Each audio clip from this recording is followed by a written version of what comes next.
দেখো বাবা আজকে কি নিয়ে এসেছে, পুরো চর্বিটা নিয়ে এসেছে, অনেক বড় চর্বি, এত বড়। এইটাও সে মোটা মোটা চর্বিগুলো।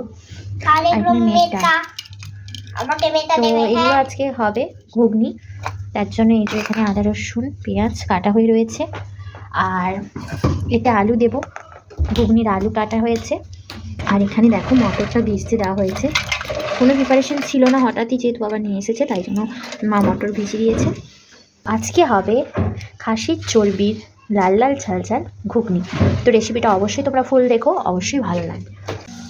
নুন দিয়ে দিলাম, কেটে ধুয়ে বেছে রাখা চর্বিতে নুন দিলাম আর হলুদ গুঁড়ো দিলাম, দিয়ে এটা মাখিয়ে রেখে দেবো।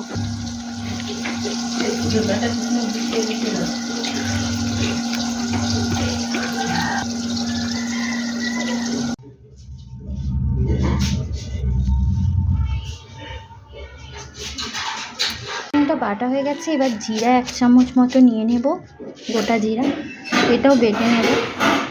দেখো আদা রসুন আর জিরাটা বাটা হয়ে গেছে, এবার একটা বাটিতে তুলে রেখে দেব।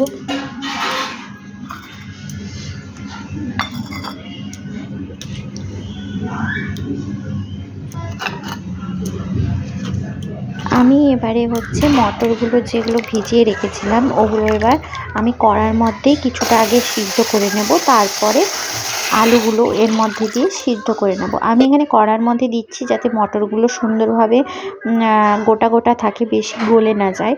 তো তোমরা চাইলে এইভাবে আলু আর মটরটাকে প্রেসার কুকারে দিয়েও একটা সিটি তুলে তারপরে ভাপটা বার করিয়ে কিছুক্ষণ টাইম নিয়ে রেখে দেবে, দিলে দেখবে এইভাবেই সিদ্ধ হয়ে যাবে। আমি কড়াতেই দুটো সিদ্ধ করে দিলাম। দেখতেই পারলে যে হচ্ছে মটরটা আমাদের 40% মতো সিদ্ধ হওয়ার পরে আমি আলুটাও দিয়ে দিয়েছিলাম, কারণ মটরটা সিদ্ধ হতে একটু বেশি সময় লাগে। আর সাথে একটু নুন দিয়েছিলাম, দিয়ে ঢাকা দিয়ে রেখে দিয়েছিলাম। ওইটা যতক্ষণ সিদ্ধ হচ্ছে আমি এপাশে হচ্ছে কড়ার মধ্যে তেল নিয়ে নিয়েছি, সর্ষের তেল গরম করে নিয়েছি। বেশি পরিমাণ তেল দেব না, কারণ মাটনের যেহেতু চর্বিতে তেল অনেক পরিমাণ ছাড়বে, সেই জন্য অল্পই তেল দিয়েছি। এর মধ্যে কুচিয়ে রাখা পেঁয়াজ আর কাঁচা লঙ্কা আমি দিয়ে পেঁয়াজটাকে লাল লাল করে ভেজে নেব, যতক্ষণ ব্রাউন কালার পর্যন্ত না হয় ততক্ষণ আমি ভেজে নেব। তার মধ্যেই এবার হলুদ গুঁড়ো 1 চামচ দিয়েও নাড়াচাড়া করে নেব। প্রথমেই যদি হলুদ গুঁড়ো দিয়ে তেলের মধ্যে নাড়াচাড়া করে নাও তাহলে কিন্তু হলুদের কাঁচা কাঁচা গন্ধ ছাড়ে না।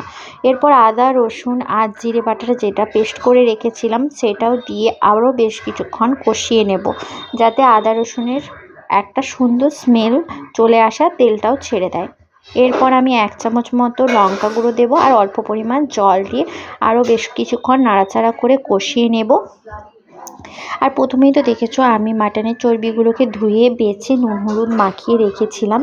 তো এরপরে ভাজা ভাজা হয়ে গেলে তেল ছেড়ে দেবে। দেখো সুন্দর আমাদের মশলাটা তেল ছেড়ে দিয়েছে। আমি ওই চর্বিগুলোকে এর মধ্যে দিয়ে দেব। এখানে আমি শুধু চর্বি দিয়েই করেছি, তোমরা চাইলে এখানে মাটনের কিমাও ব্যবহার করতে পারো চর্বির সাথে, সেটারও কিন্তু টেস্টটা সুন্দরই হয়। আর আমার 14বার এখানে লাইটের ভীষণ প্রবলেম হচ্ছিল, সেই জন্য দেখো একবার অন্ধকার হচ্ছে, একবার আলো হচ্ছে, একবার ফ্ল্যাশ লাইট জ্বলছে। তো যাই হোক, তারপরে আমি এবার মাটনের চর্বিগুলোও দিয়ে দেব, বেশ কিছুক্ষণ কষে নেব, যতক্ষণ না পর্যন্ত মাটনের চর্বির থেকে তেল ছাড়ছে ততক্ষণ আমরা কষে নিয়েছি। দেখতেই পেয়েছো যে তেলটা কত সুন্দর পরিমাণে ছেড়ে দিয়েছে। আমাদের ওপাশে মটর আর আলুটাও সেদ্ধ হয়ে গিয়েছে। এবার জলটা ঝরিয়ে নেব, শুধু মটর আর আলুটা এই কষা মাংসের মধ্যেই দিয়ে চর্বির মধ্যে দিয়েই আমরা আরও কিছুক্ষণ মটর আলু আর চর্বিটাকে নেড়ে চেড়ে নেব। তাহলে কি হবে, সুন্দরভাবে আমাদের মটর আলুটাও কষানো হয়ে যাবে।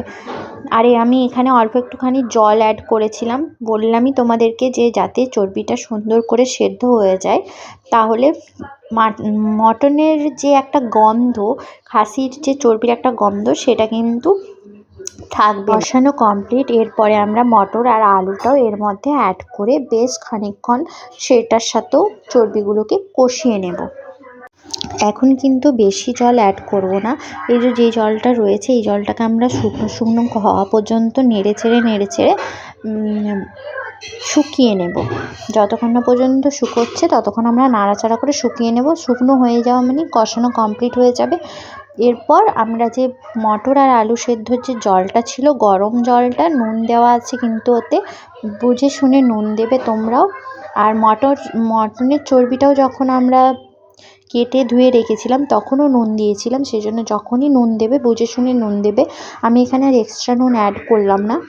ওই জলের মধ্যে নুন যে ছিল ওই জল আর অল্প একটুখানি জল দিয়ে আমি এগুলোকে কিছুক্ষণ স্ট্যান্ডিং টাইমে রেখে দেবো। আস্তে আস্তে আস্তে আস্তে আগুনটা আমাদের জ্বলবে আর ওপরে একটা হালকা ঢাকা দিয়ে দেবো। পুরো ঢাকা দেবে না, তাহলে কিন্তু কালারটা কেটে যাবে। আমি অল্প আঁচ করে ঢাকা দিয়ে রেখে দিয়েছিলাম। নামানোর আগে কিন্তু অবশ্যই গরম মশলার গুঁড়ো দিও 1 চামচ মতো বা হাফ চামচ। আমি কিন্তু দিয়েছিলাম, তোমাদের সাথে শেয়ার করতে ভুলে গেছি। তো এটা আমার ফাইনাল রেজাল্ট। আর দেখছো কত সুন্দর কালারটা এসেছে। তোমরাই বলো দোকানের মতো হয়েছে কি না, অবশ্যই কমেন্ট করে জানাবে। এরকম করে অবশ্যই ট্রাই করে দেখো, অসম্ভব সুন্দর খেতে হয়েছিল, দারুণ টেস্টি হয়েছিল। তো এভাবে তোমরাও রান্না করে দেখো আর আমাকে অবশ্যই জানিও কেমন হয়েছে। তো আজকের মতো টাটা, বাই বাই। সবাই ভালো থেকো, সুস্থ থেকো। আবার দেখা হচ্ছে অন্য কোনো রেসিপি নিয়ে খুবই তাড়াতাড়ি। বাই।